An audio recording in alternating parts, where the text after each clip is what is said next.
అలాగే. ఆగండి ఆగండి, నేను చెప్పేది వినండి. మీకందరికీ తెలుసు, ప్రతి సంవత్సరం శివరామకృష్ణయ్య గారు తన పుట్టినరోజు నాడు పెళ్లి చేసుకునే కొత్త జంటకు తాళిబొట్టు, కొత్త బట్టలు, 2 ఎకరాల పొలం దానం చేస్తారు. కాబట్టి రేపు ఎవరైనా పెళ్లి చేసుకునే వాళ్ళు ఉంటే వచ్చి పేర్లు నమోదు చేసుకోండి.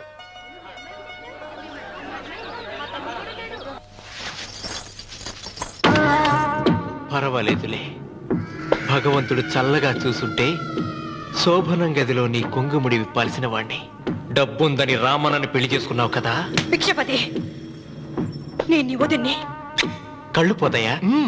పోనీ, నిన్ను అనుభవించాక కళ్ళేమిటి, ప్రాణం పోయినా పర్వాలేదు. ఏంట్రా, ఏం చేస్తున్నావు ఇక్కడ? ఏం లేదు నాన్న, పాలేమన్నా ఉంటే ఒక బిందెడివ్వు, నేను కూడా శివలింగం మీద పోస్తాను అంటే నోర్మి అంటుంది. మూసా పోస్తాను వదినా. ఏమా, వాడేమన్నా వాగాడా?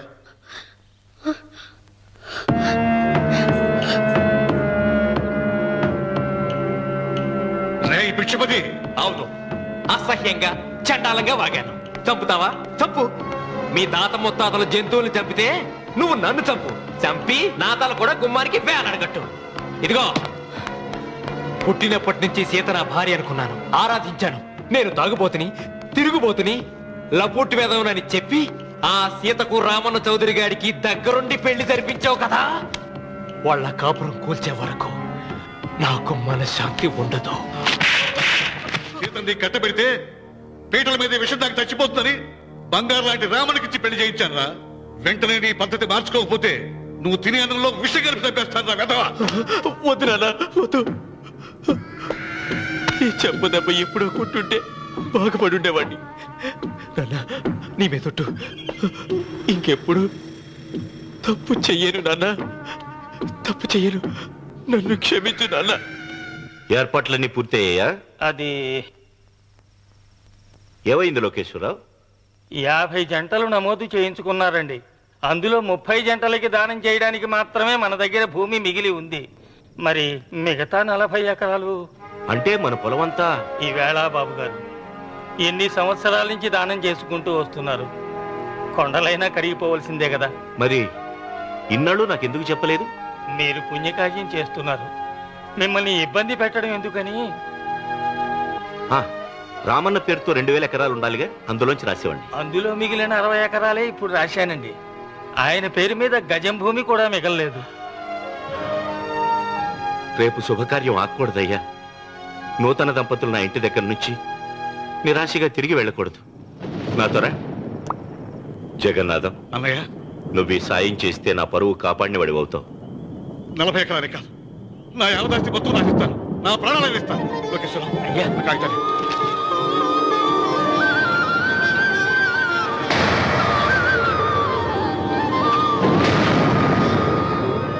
మీ కుటుంబం 10 కాళ్ళ పాటు చల్లగా ఉండాలయ్యా.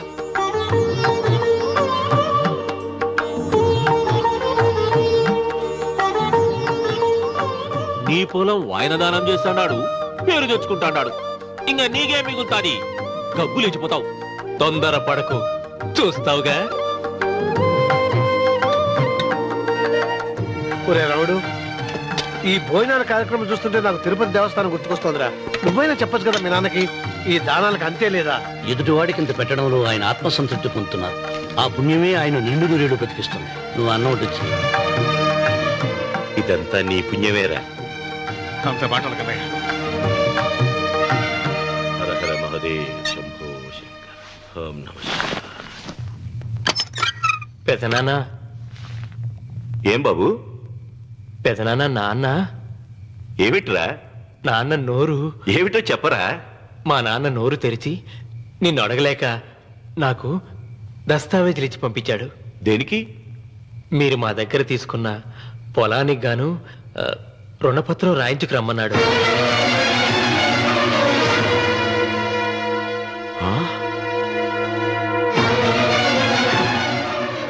నా తమ్ముడు రుణపత్రం అడిగాడు.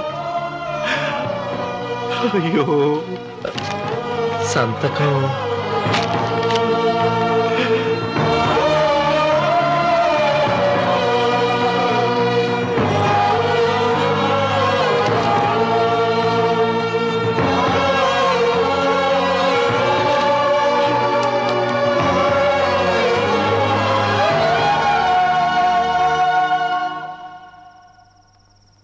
ఏంట్రా తినవేంటి? ఓహో, అన్నంలో విషం కలిపి చంపుతున్నానని భయపడి చస్తున్నావా? లేదురే, తిను. ఏంట్రా నాకేమైంది? నువ్వు అన్నంలో విషం కలిపి నన్ను చంపుతానన్నావు కదా, ఆ పాపం నీకెందుకు అంటగట్టాలి అని నేనే నా అన్నంలో విషం కలుపుకున్నాను నాన్న. పొరపాటుగా పళ్ళాలు మారాయి. నాన్న ఎలాగో చచ్చిపోతున్నావు కదా, నీకు రహస్యం చెప్పనా?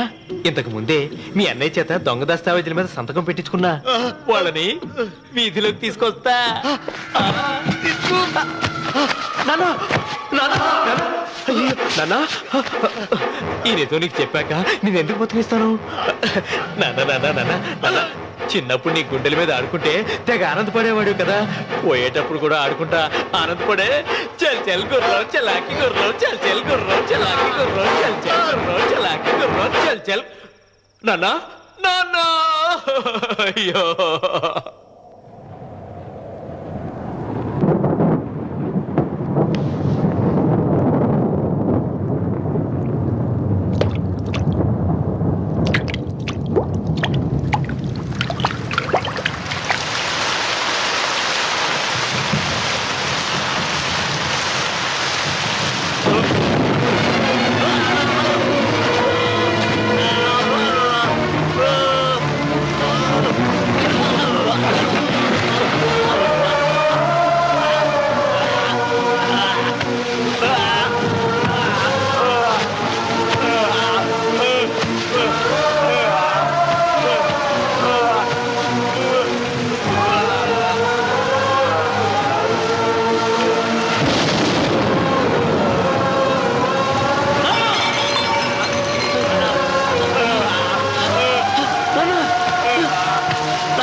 తొందరగా పోయినట్టు.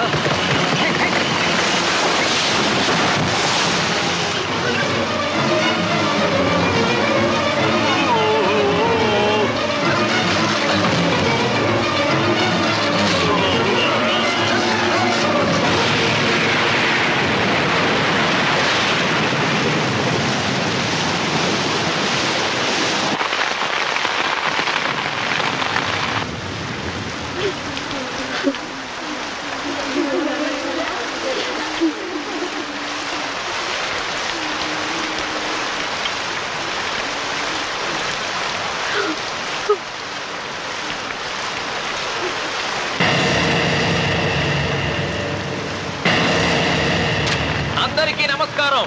ఇది మా పెదనాన్న సంతకం పెట్టిన దస్తావేజ్. అక్కడ మా నాన్న లేడు, ఇక్కడ మా పెదనాన్న లేడు. కానీ మా పెదనాన్న మా నాన్న దగ్గర 50 లక్షల డబ్బు, 40 ఎకరాల పొలం తీసుకున్నాడు. ఏ లోకేశ్వరరావు చెప్పు. అవునండి, నేను సాక్షి సంతకం చేశాను. ఈ అప్పు ఎలా తీరుతుందో ఆ ధర్మాత్ముడి సేవ అక్కడి నుంచి తీసేలోపు చెప్తే బాగుంటుంది. భిక్షపతి మతుందా నీకు? ఇదేనా అడిగే సమయం? ఆయన తగలబడిపోతే ఆయనతో పాటు ఈ నిజం తగలబడిపోతుంది. మా అన్నయ్య ఆ ధర్మాత్ముడు రక్తం పంచుకు పుట్టాడు. ఏమయ్యా లోకేశ్వరరావు, మా అన్నయ్యకి మిగిలిన ఆస్తి ఏమిటి? ఈ ఇల్లు తప్ప ఏమీ మిగలలేదండి. సరే, 40 ఎకరాల కింద ఈ ఇల్లు పెట్టుకుంటాను. మిగతా 50 లక్షలు ఎలా ఇస్తావన్నయ్యా? ఏంటో నువ్వు మాట్లాడేది? మా రావుని ఒట్టి చేతులతో నడ్రోడ్డు మీద నిలబెడతావా? సరే, డబ్బు వద్దు, పొలం వద్దు, ఒక్కటిస్తే చాలు. ఏంటది? అది సీత దగ్గరుంది. అది ఇస్తే 50 లక్షల బాకీ రద్దు చేసుకుంటా. సీతారత్నం పుట్టింటి వాళ్ళు పెట్టిన 7 వారాల నగలున్నాయి. అవన్నీ నాకు ఇచ్చేస్తే నేను సరిపెట్టుకుంటాను.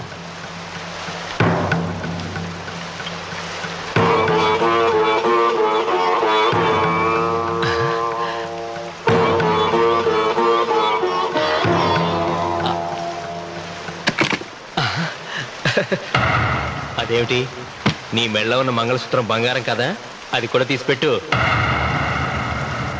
అన్నయ్య తీసేమని చెప్పు. నువ్వు కట్టాల్సిన తాళి మా రావుడు కట్టాలని ఖచ్చితంగా కదా ఈ పని చేస్తున్నావు. తప్పు మాట్లాడుతున్నావు శాస్త్రి. నాకు ఆ తాళి అక్కర్లేదు, ఆ 50 లక్షలు కట్టమను. అవసరం సృష్టికి తల్లి, అనుభవం తెలివికి తండ్రి. ఇది నా తండ్రి చావు నాకు నేర్పిన